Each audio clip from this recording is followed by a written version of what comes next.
আমরা একটা গোপন সূত্রের খবরে আমরা পাইছি যে আগরতলা থেকে মোহনপুরগামী একটা গাড়ি, এটা নাম্বার হচ্ছে TR01AG এবং 1904 একটা মালবাহী গাড়ি আগরতলা থেকে মোহনপুরের দিকে যাইতে আসে খুব ভোরবেলায়।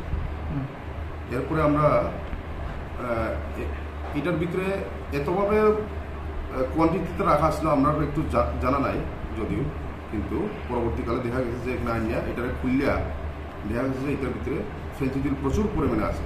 এই কোয়ান্টিটি যার ভিতরে আসছিল সে ওই কি জানি কই ওই ইলেকট্রিক প্যানেল একটা আছে, মিটার বক্স টক্সের মতো একটা দেখা গেছে এটার ভিতরে রাখা আছে। তো সে কইছে ইলেকট্রিক প্যানেল, এটা ইলেকট্রিক প্যানেল তো দেখলাম আমরা, ইলেকট্রিক প্যানেলটা দেখিয়া পরবর্তীকালে এটারে আমরা সাবল দিয়ে খুঁড়িয়ে দেখলাম ভিতরে প্রত্যেকটা বক্সের মধ্যে একটা বড় বড় বক্স, কিন্তু আপনার নিশ্চয়ই আপনার কাছে আপনারা ফুটেজটা পাইছেন। এই বক্সের মধ্যে আমরা পাইছি যে প্রায় প্রত্যেকটা বক্সে 250 বোতল করে ফেন্সিডিল ভিতরে ছিল। এবং ড্রাইভারটা সুজিত দেব নামে, তার বাড়ি সে গোপালনগর মোহনপুর সিরাই থানার আন্ডারে। সে আমরা কইছি এটা তো ইলেকট্রিক মিটার, এটা মিটার বক্স, কিন্তু ভিতরে দেখা গেছে এটা ফেন্সিডিল।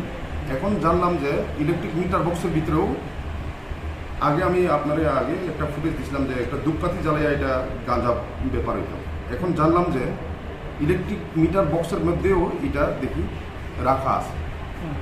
আমরা এখানে আরও অভিজ্ঞতা এলাম যে ইলেকট্রিক মিটার বক্সের মধ্যে 250 বোতল করে একটা ফেন্সিডিল এটা জায়গা নেই, যার কারণে আমরা যখন খুলছি, খোলার পরে যখন তারে জিজ্ঞাসা করছি, সে তার কোনো আমার প্রশ্নের কোনো জবাব দিতে পারছে না।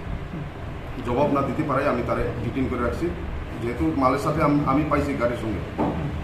গাড়ির নাম্বার তো আপনারা পাইছেন অবশ্যই। তার নাম হচ্ছে সুজিত দেব, বাড়ি হচ্ছে গোপালনগর মোহনপুর।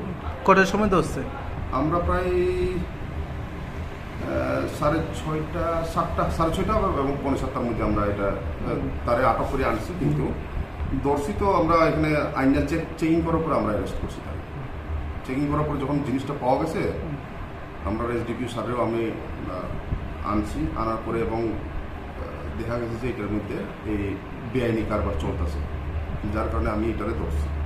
ধরার পরে এখন আপাতত আমাদের হেফাজতে আছে, মেডিকেল এখন করানো হইতেছে, মেডিকেলে নিয়ে যাওয়া হয়েছে। মেডিকেল থেকে আমরা এখন আপাতত আমরা হেফাজতে রাখি।